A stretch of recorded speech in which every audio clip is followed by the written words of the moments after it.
가정은 무엇으로 사는가? 세 번째 편이고요. 부부에 대해서 오늘은 이야기할 겁니다.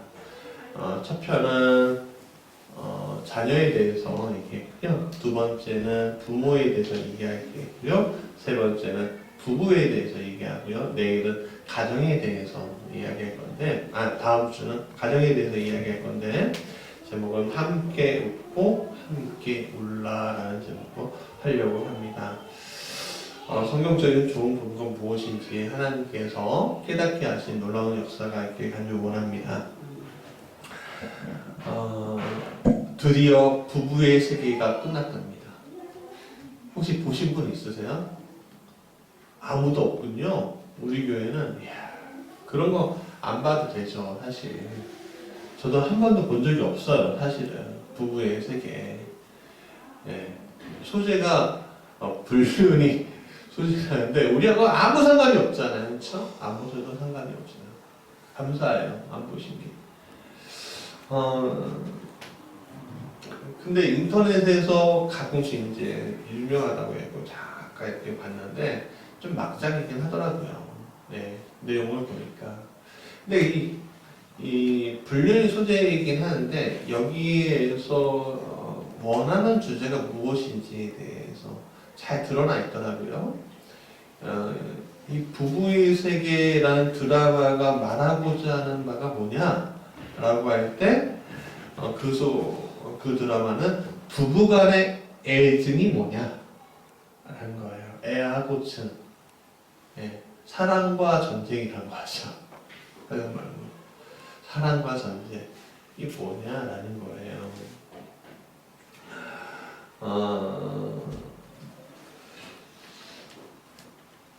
부부가 결혼을 하고선 나중에 조금만 지나가면 여보 하잖아요. 저 오빠 하다가 여보 하다가 그 다음 뭘로 바뀔까요? 맨수야 라고 바뀌지 않아요? 여러분들 아직까지 맨수라고 얘기하지 않으신가 보네요. 전 가끔 제가 맨수 같아요. 아내가 맨수 같은 게 아니라 제가 맨수 같더라고요. 또 때로는 사랑 때문에 사는 게 아니라 뭐 때문에 산다? 정 때문에 살아. 이렇게 얘기하기도 하고. 그러니까 사랑해서 결혼했는데 애증의 관계로 넘어가는 관계가 되어버리는 이들이 부부 안에서 이루어지고 있습니다. 제가 생각해 보니까 2004년도 12월 달에 결혼했거든요. 근데 어느새 16년 차가 되어가는 거예요. 이야, 깜짝 놀랐어요. 우리 큰아이 찬이가 크는 건 알았는데 우리 아내하고 결혼 생활이 이렇게 오래되었구나라는 생각을 처음 해보게 돼요. 그래서 되게 놀랐어요. 16년이라는 기간은요, 잘 생각해 보세요. 우리가 초등학교 몇 년 다니죠? 6년 다니고, 중학교 3년 다니고, 그러면은 9년이죠. 고등학교 3년 다니죠. 그러면은 12년이에요. 대학교 몇 년 다니죠? 4년. 16년. 대학교까지 졸업한 나이에 결혼을. 그러니까 대학생 졸업반인 거죠. 그럼 대학교 졸업반이면 어떻게 돼요?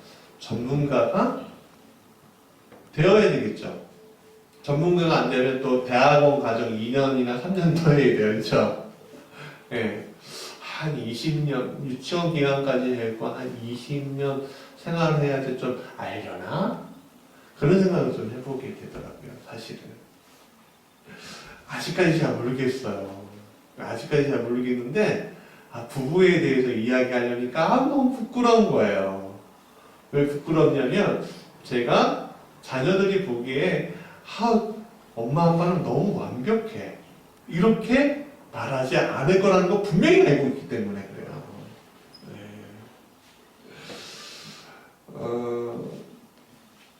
우리 찬이가 아직 어린 것처럼 보이는데 5년만 있으면 대학교 가고요.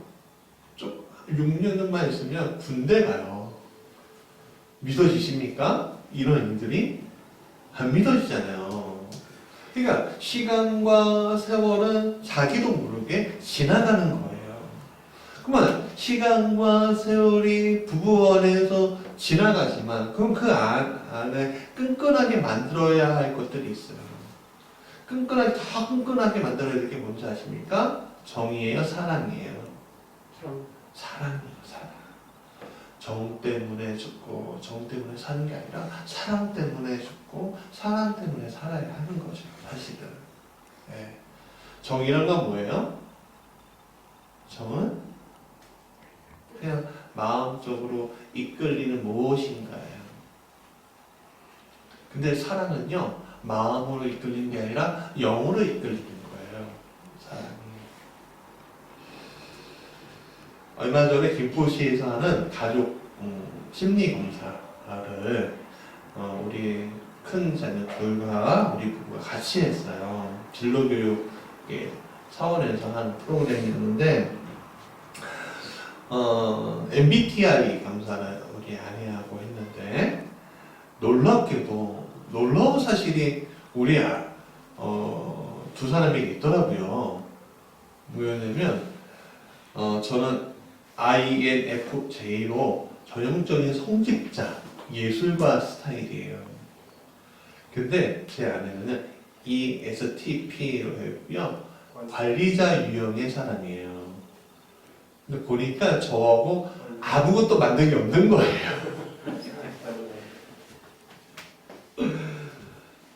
아니, 성격이 정반대인 거예요. 이 정반대의 사람은 16년간이가 연애기간까지 하는 17년이나 만나고 있다는 거 자체가 하나님의 기적이다. 그 생각이 들더라고요.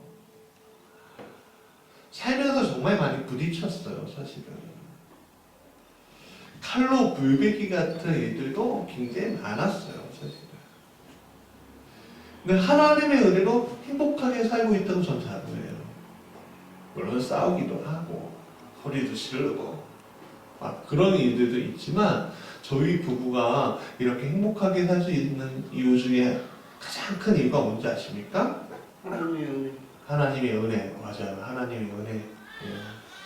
그 다음에 뭔지 아십니까? 자녀들 때문에? 아니요. 우리들 성격이 하나가 딱 일치하는 게 있어요. MBTI에서 나오지 않는. 뭐냐면 누군가 한번 웃으면 다 풀어진다는 거예요. 그리고 하루가 안 넘어가요. 갈등이. 예.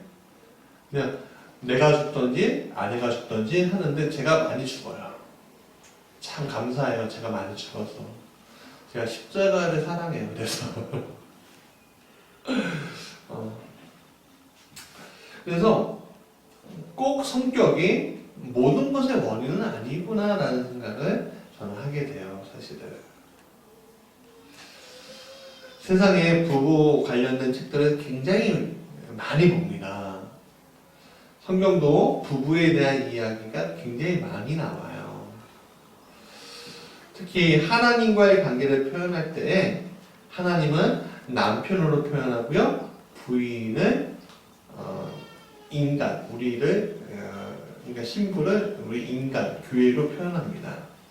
그렇기 때문에 성경은 부부 관계에 대해서 굉장히 중요하게 여기고 있어요. 호세아서, 아가서가 그 내용이에요, 사실은.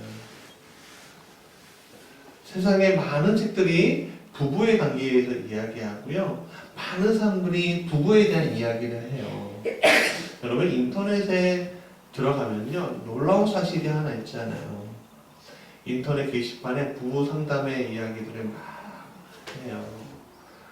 저 안에 제 배우자는 너무너무 한다. 뭐 하면서 막 하면은 그 뒤에 뭐라고 돼 있냐면 사람들이 이렇게 댓글을 달아요. 뭐라고 하냐면 그래도 참고 인내하고 사랑하셔야죠 라는 댓글을 다는 것이 아니라 이혼하세요. 빨리 손절하세요. 그렇게 댓글을 달아요.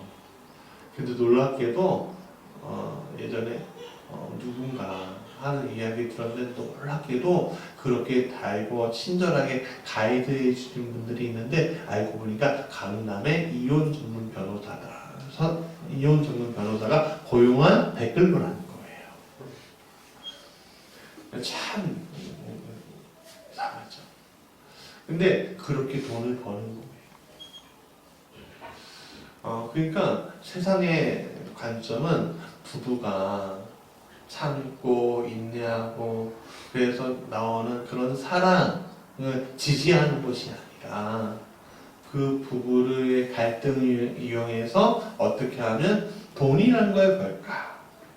어떻게 하면 이용해 먹을까라고 생각하고선 하는 일들이 굉장히 많아요. 그러나 교회는 그렇지 않죠. 배우자가 아무리 악한 사람일지라도 교회는 포기하지 말라고 그래요. 왜 그렇습니까?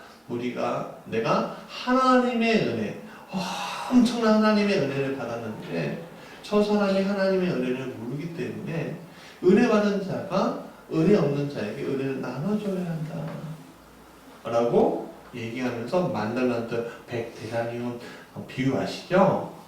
그 이야기를 하면서 부부의 이야기를 해요.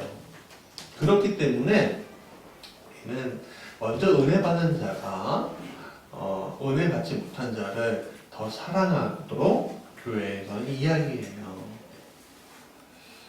자, 오늘은 이 사랑, 은혜 안에서 성경을 통해서 하나님의 말씀으로 부부에 대한 이야기를 좀 같이 나누고자 합니다. 첫 번째 같이 읽어볼까요? 시작! 부부는 한 몸이라는 단어를 가지고 있습니다.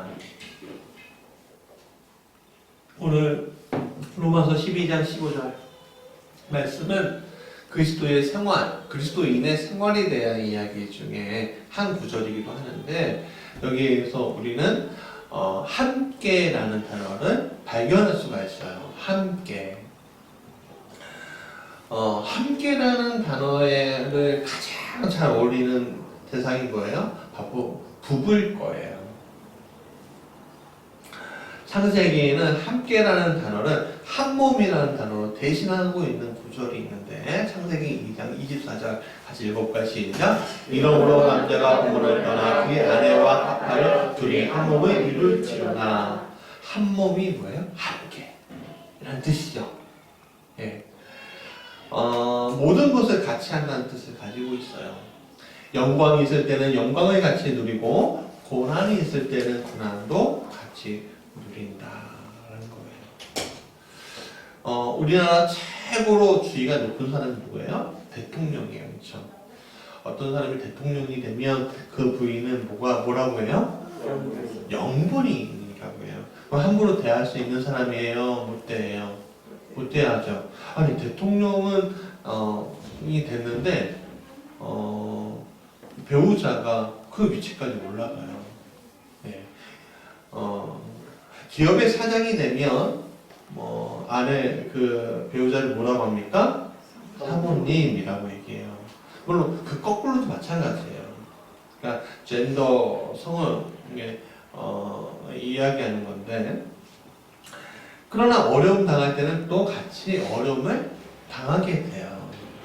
그러니까 영광과 고난이 같이 있는 거죠. 제가 정치 얘기를 안 하는 조심스럽긴 한데 우리 김대중 대통령 있잖아요. 김대중 대통령의 부인이 누구죠? 이희호 여사예요.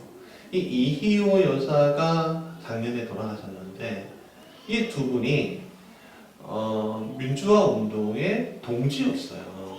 그리고 엄청난 어려움과 고난이 있었어요. 그러나 그 두 분이 고난 당할 때 같이 고난 당했는데 김대중 대통령이 대통령 되었을 때 그럼 부인은 어떻게 했습니까? 그냥 내버려 뒀나요? 아니죠. 영부인이 됐다고요. 그러니까 같이 높아지는 거예요. 또 어려움 당할 때 또 같이 어려움 당하고요. 아담과 하와가 한 몸이 된 후에 그들이 처음 함께 경험한 곳은 행복의 땅 에덴이었어요. 얼마나 행복했는지 몰라요. 그러나 그들이 죄를 지었을 때 그들은 함께 경험한 것이 있는데 그게 뭐예요? 에덴에서 쫓겨나는 것이었습니다. 즉, 한 몸이 되었을 때 우리는 행복도 불행도 같이 책임을 지게 되어 있습니다. 그렇기 때문에 부부는 모든 것을 협력할 수 있어야 한다는 거예요. 직장에 문제가 있을 때, 양육에 문제가 있을 때, 가정사에 문제가 있을 때 같이 협력하고 고민하고 해결해 나갈 때 바로 함께라는 단어, 한 몸이라는 단어가 중요하게 선택되어지고 있는 거예요. 혼자 문제를 끙끙거리면 문제가 더 커질 수밖에 없죠. 작은 상처가 나중에 큰 상처가 되는 우리가 많이 보고 있습니다. 그러나 그러한 상처를 함께 고민하고 함께 나눌 때 우리는 나 혼자 고민하고 있을 때보다 더 높은 확률로 문제의 해결책이 보일 수 있게 됩니다. 여러분, 우리가 장기 게임 아니죠? 장기. 한 나라하고 천나라하고 막 싸우는 거잖아요. 이 장기 게임에 제일 고수가 누군지 아십니까? 네? 어휴, 야, 이거 넌센스 퀴즈로 제가 개발한 건데 어떻게 아셨어요? 맞아요. 훈수 두는 사람이 제일 고수예요. 왠지 아십니까? 장기하는 사람들은 자기의 문제에 갇혀서 보지 못하는데 호수 두는 사람들은 멀리서 멀찍이 정확하게 문제를 파악할 수 있기 때문이에요. 문제가 있는 사람은 문제가 보이지만 상대방은 문제에 넘어까지 보일 수 있는 일들이 있습니다. 그렇기 때문에 혼자가 아니라 함께 있을 때 우리는 고난도 쉽게 넘을 수 있고 또 기쁨을 같이 나눌 때 뭐가 된다고 하죠? 배가 된다고 하잖아요. 일이 있으면 2만 되는 것이 아니라 3배, 4배, 10배까지도 할 수 있는 겁니다. 야구 경기에서 누군가가 홈런을 딱 쳤어요.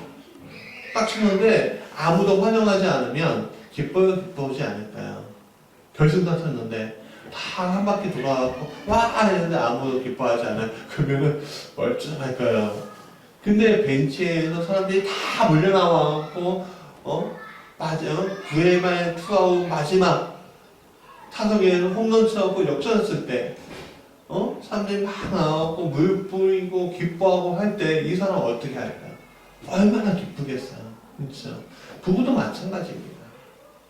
함께 한 몸. 부부는 하나님이 그렇게 짝지어 주신 겁니다.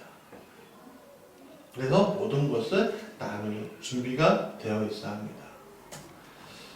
두 번째, 같이 읽어볼까요? 시작. 개인을 존중하며 함께가 되어야 합니다. 자, 요 근래 우리 사회는 개인주의에 대해 굉장히 중요하게 가치를 두고 있어요. 맞아요. 개인의 행복의 척도를 공동체, 가정의 행복의 척도보다 위에 놓는 경우도 있습니다. 틀린 말은 아닐 거예요. 개인이 행복하지 않고 불행하면 모든 것이 병들기 마련입니다. 그러나 우리는 개인주의와 이기주의를 가끔은 혼동해요. 이기주의는 자신만을 생각하는 자기 중심적인 생각입니다. 다른 사람들이 자신으로 인해서 고통을 당하거나 말거나 자신만을 생각하는 생각이 바로 이기주의예요. 가끔 우리가 신앙생활 하다가도 이기주의에 해당되는 일들이 굉장히 많아져요.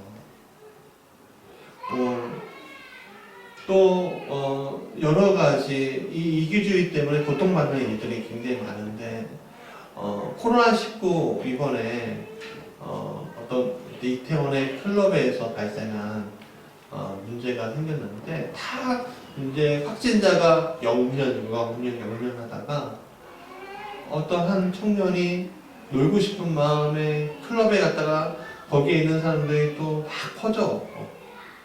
퍼져오고 지금 어려움 당하고 있잖아요. 다시. 근데 이 사람들이 자기가 자발적으로 갔다 왔습니다 라고 얘기하지 않고 신분이 노출되는 것을 꺼려해서, 왜냐하면 그 클럽이 동성애 애들자들이 많이 모이는 클럽이었대요. 그러니까 노출되고 꺼려질까봐 조용하게 하고 정부에서 전화 오면 아유 안 나갔어요 하는, 그래서 다른 사람들한테 다 옮기는 그런 것들이 바로 이기주의잖아요. 예. 그런 게 이기주의, 개인주의가 아니에요. 그건 이기주의인 거예요. 부부의 관계도 마찬가지입니다. 부부가 함께라는 단어를 같이 하지만 개인은 존중돼야 되잖아요. 그러나 개인이 존중돼야 되지만 저 사람의 고통, 저 사람의 아픔, 저 사람이 가지고 있는 힘든 것들을 같이 나누지 않으면요, 그건 이기주의인 거예요. 아내가 가끔 저한테 전화합니다. 전화하면서 자기가 얘기하지 않고 주변의 소음을 막 들려줘요. 그러면 뭐예요? 아이들이 막 난리치는 거죠, 집에서. 그럼 뭐예요? 뭐 하라는 거예요? 그만두고 빨리 와. 애들하고 놀아줘. 막 그래요. 그러면 저는 또 개인적으로 할 일이 있기 때문에 안 가고 싶은데 어떨 때는 가요. 네. 잘못하면 이기주의가 되잖아요. 못 갈 때도 있지만. 여러분은 그에 반해서 개인주의는 개인의 삶을 먼저 제대로 세우고 난 뒤에 다른 사람들을 돌보고 보살피는 것을 말합니다. 개인이 없이는 다른 사람과 독립적인 관계를 유지하기 힘들다는 것입니다.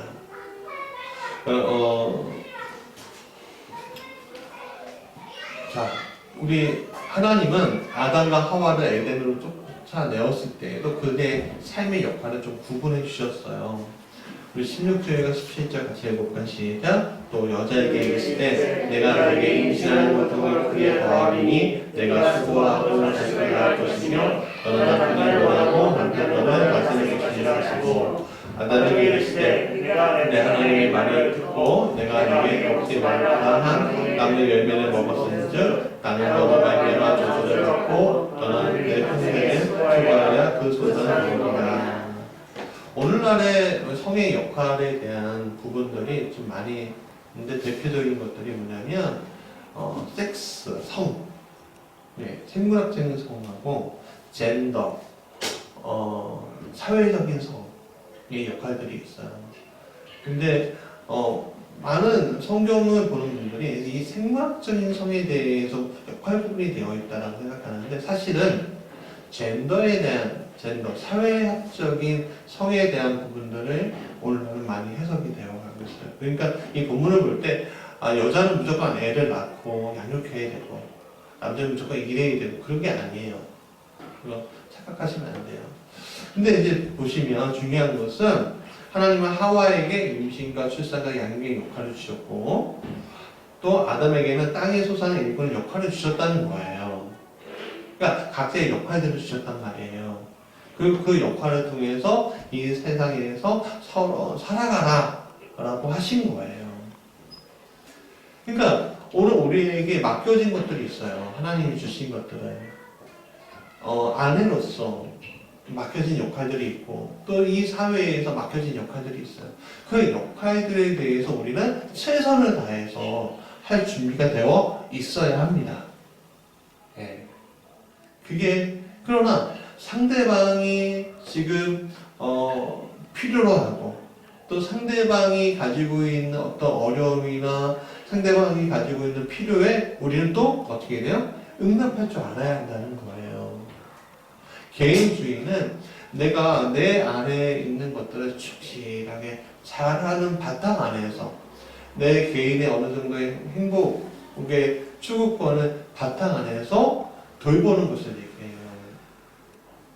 여러분, 구원은 공동체적인 것입니까? 아니면 개인적인 것입니까?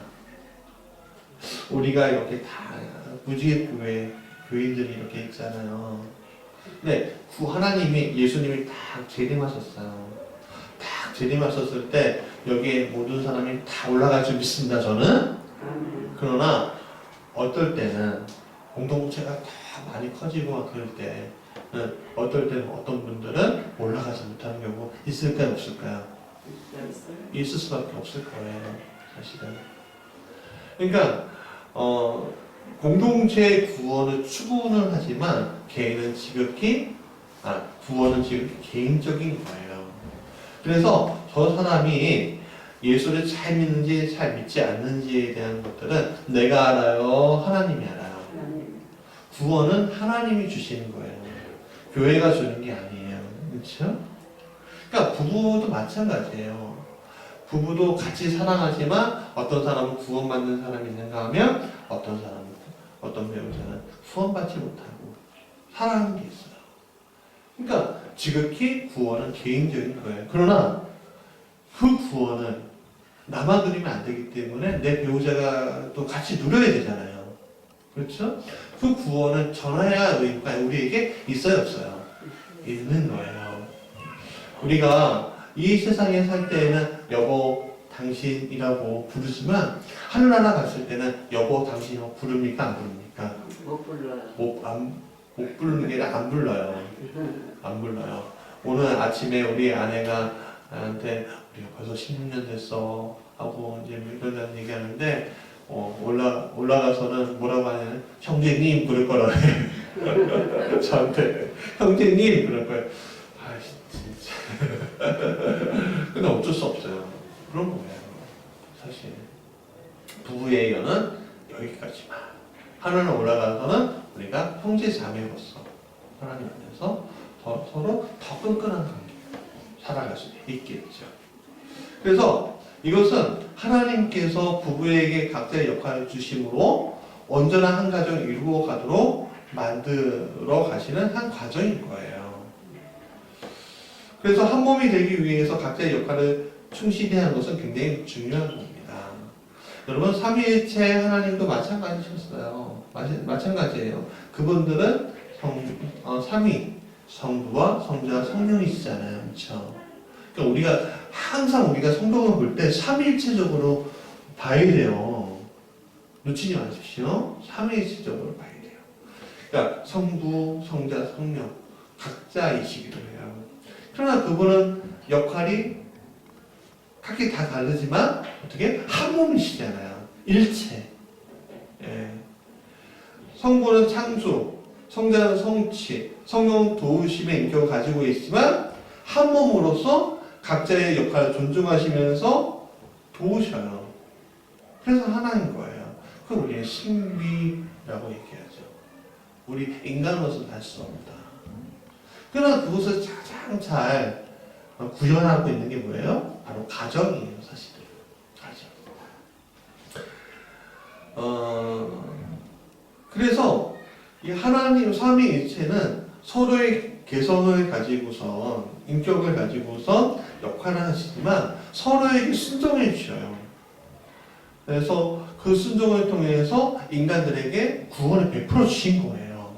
또 이 세계를 운행하시는 거예요. 부부는 자신의 역할에 충실해야 하지만 그 충실의 가장 중요한 단어는 순종이에요. 부부임에도 한쪽은 행복해하는데 한쪽은 불행해서는 안 된다는 거예요. 행복한 한쪽과 불행한 한쪽이 합치면 뭐가 돼요? 행복해지나요? 아니에요. 병들어 있는 겁니다. 병든 가정의 특징을 보면 항상 원인은 누구에게 찾아요? 나한테 찾지 않아요. 상대방에게 찾아요. 상대방의 잘못된 모습을 찾고 그러니까 상대방의 자존심을 굽혀야지만 된다고 생각했습니다. 그것은 한 몸이 아니죠. 옛날 제가 어렸을 때 항상 듣던 게 뭐였냐면 부부가 신혼여행 가고 싸우고선 이혼했다. 그런 이야기 많이 듣는데 항상 왜 그러냐 항상 듣던 이야기가 뭐냐면 남자가 맨 먼저 가오를 잡고 가오를 잡고 아내를 맞이하지 않으면 아내한테 계속 시달리게 된다. 뭐 이런 얘기를 많이 했어요. 그때 기억나시는지 모르겠어요. 그래서 실은 첫날부터 엄하게 사람을 이렇게 감싸는 게 아니라 엄하게 막 여자가 그러면 안 되지! 뭐 이렇게 감정적으로 한 적이 굉장히 많았어요. 근데 그러다가 싸워 이혼해 너랑 못 살겠어 하고서 하는 경우도 굉장히 많았거든요. 그냥 미디어가 발전하고 또 부부 교육도 있는데 그거 아니야 넌 잘못했다 생각하고 있었어 하고 많이 바꾸어갔어요. 여러분 그런 모습들 상대방을 굽히게 만드는 것은 뭐예요? 자존감이 없는 거예요. 자기 자존심을 세우려고 하는 그 모습들은 결국에는 병들게 만드는 역할들을 하게 된다는 것입니다. 빌립보서 2장은 말해요. 같이 읽어볼까요? 시작. 그러므로 그리스도 안에 무슨 운명이나 무슨 사랑의 무슨 위로나 성의 무슨 교제나 궁극이나 자비할 것은 마음을 같이하여 같은 사랑을 가지고 뜻을 합하여 한 마음을 품어 아무 일이든지 같음이나 후연도 하지 말고 오직 겸손한 마음으로 각자 자기보다 남을 낫게 여기고 라고 얘기해요. 그리스도 안에 있을 때 또 내가 그리스도 안에 있고 상대방 그리스도 안에 있지 못하더라도 우리는 상대방의 문제를 찾는 것이 아니라 상대방을 항상 존중하고 보듬어 가면서 이 모든 삶의 문제를 헤쳐나가고 구원을 같이 이루어가는 부부가 될 때 우리는 가장 행복한 모습으로 살 수 있는 줄 믿습니다. 세 번째, 같이 읽어볼까요? 시작. 하나님 앞에 함께하는 부부가 되어야 합니다. 부부가 되었다는 것은 모든 인생의 희노애락을 경험할 준비가 되었다는 것을 말합니다. 인생은 기쁨만 있는 것이 아니라 고난도 어려움도 분명히 존재합니다. 그래서 항상 행복한 부부라는 것은 없다는 겁니다. 남녀가 사랑해서 만나고 결국 결혼하지만 싸우는 이유가 뭐죠? 결국에는 그동안 살아온 환경과 배경이 굉장히 다르기 때문에 그런 거예요. 어떤 문제가 있을 때 생각하는 방식이 다 다르고 해결하는 방법도 달라요. 우리 이러한 문제에 대해서 자신이 이 문제에 대한 가장 좋은 전문가라는 착각을 할 때 항상 문제가 생기게 되는 겁니다. 사실은 우리는 전문가가 아니라 실수를 반복하고 그 실수 속에서 상처를 더 크게 만드는 문제를 만드는 사람일 뿐이에요. 여러분 수십 년간 따로 있었던 남녀가 온전한 한 가정을 이루기 위해 가장 좋은 방법은 같은 곳을 바라보는 겁니다. 저 부부는 부창수야 라는 소리를 들어도 그런 부부는 행복해합니다. 만족감이 높아지는 건 어쩔 수 없습니다. 그런데 여기서 중요한 것이 있습니다. 영적인 원리가 하나 있는데 그것은 썩어질 것을 목표로 삼지 말고 영원한 것을 목표로 삼아야 평생토록 행복할 수 있다는 거예요. 자, 빌립보서 2장 5절 같이 읽어볼까요? 시작. 너희 안에 마음을 품으라 그리스도 예수의 마음이니. 여러분 이 세상 가운데 썩지 아니할 것은 오직 예수님의 마음밖에 없는 줄 믿습니다. 그러나 이 세상 가운데 썩어질 것을 목표로 삼는 이들이 굉장히 많아요. 성경에 그런 예가 있는데 바로 아나니아와 삽비라의 이야기예요. 그들은 돈도 가지고 싶고 영생도 같이 하고 싶은데 사도들 앞에서 모든 것을 다 내놓았다고 거짓말했습니다. 그러자 남편이 아나니아가 먼저 꼬꾸라져서 죽고요.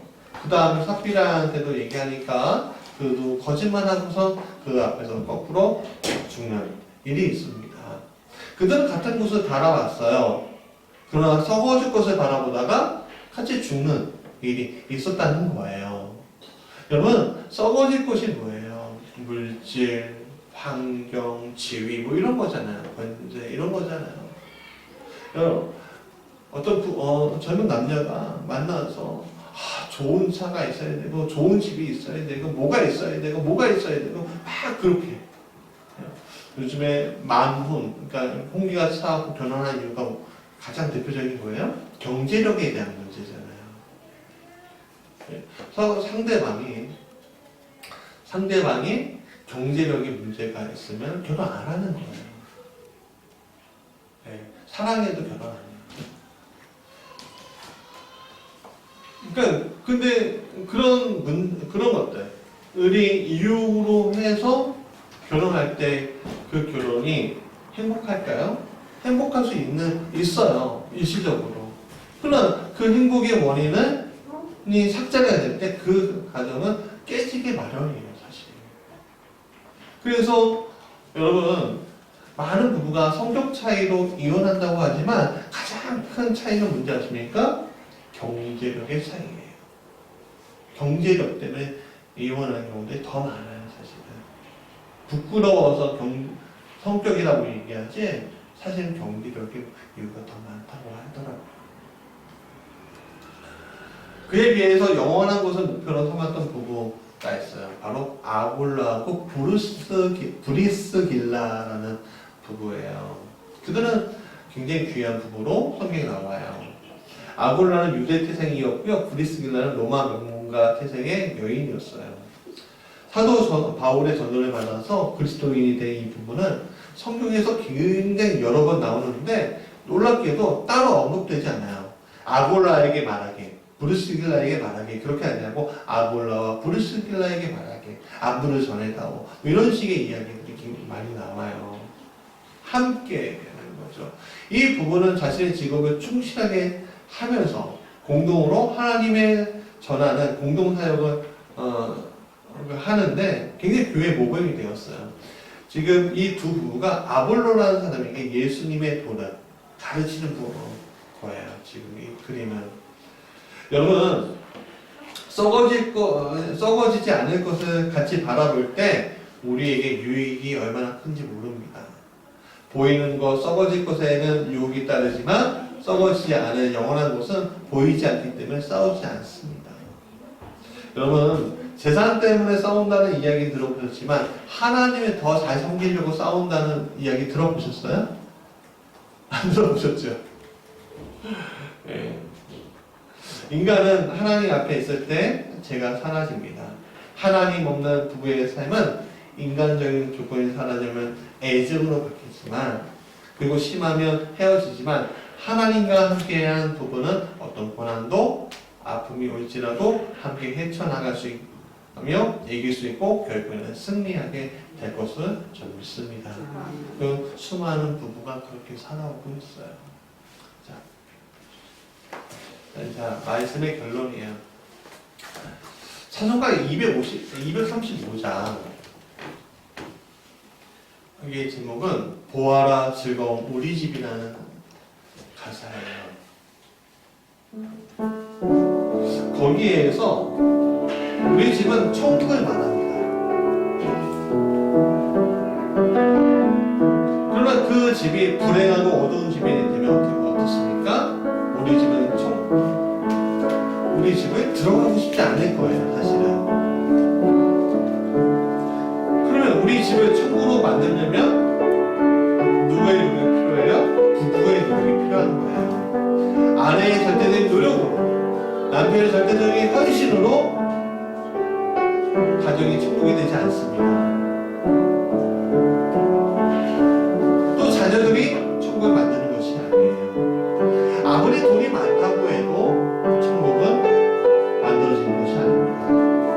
물론 물질이 많으면 또 많이 성취하면 많은 것이 남겠죠. 그러나 천국이 되는 것은 아닙니다. 남녀가 한 몸이 될 때 가정이 됩니다. 부부가 서로 존중할 때 그 집은 행복한 곳이 됩니다. 그러나 부부가 하나님과 함께할 때 그 집은 천국이 되는 거예요. 다음 여러분, 가정만 이루는 것이 아니라 행복한 가정이 되어야 하고 행복한 가정만 끝나는 것이 아니라 천국이 되어야 하는 것이 우리의 목표가 되어야 합니다. 이것은 오직 하나님 안에 있을 때에만 가능한 겁니다.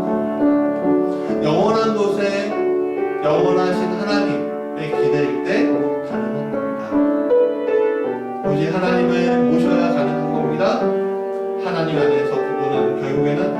함께 울고 함께 웃으며 천국을 이루어가기 때문에 그렇습니다. 자녀들의 가정을 위해서 기도해 주십시오. 일반적으로 내 자식을 위한 것이 아니라 그 가정, 배우자들 위해서 기도해 주셨으면 좋겠습니다. 또 앞으로 우리 자녀들이 가정을 이루어갈 겁니다. 그럴 때 같은 것을 바라보고 같이 기도하는 배우자를 만나게 해달라고 우리 같이 기도했으면 좋겠습니다. 우리 같이 일어나서 같이 찬양할까요?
개인만 생각하고 아버지 이기적으로 살아가는 부모들이 얼마나 많아요.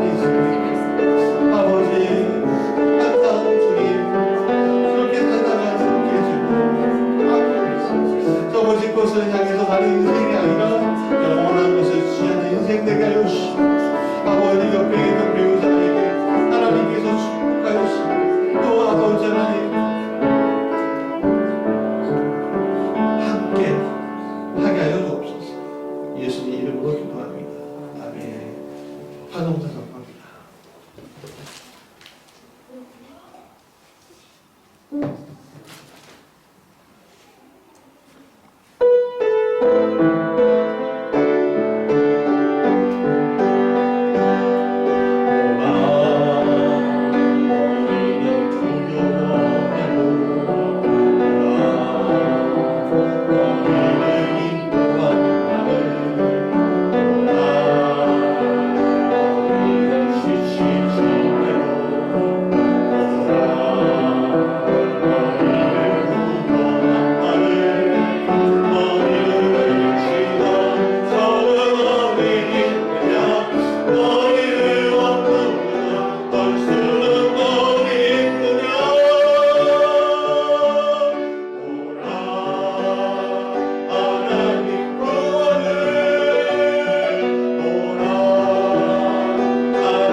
아버지 하나님의 삶을 공유하신 그 사랑하심과 보혜사 성령님의 감동 역사와 교통하심에 우리 사랑하는 부부가 한 몸을 이루어서 함께라는 가치 속에서 살아가고 행복한 순종을 통해서 행복한 가정을 이루어가며 같은 곳 영원한 곳을 바라보면서 천국을 이루어가는 가정들이 우리 무지개교회 모든 가정들 위에 임하길, 우리 무지개교회 모든 자녀들 위에 임하길 간절히 축원하옵나이다. 아멘.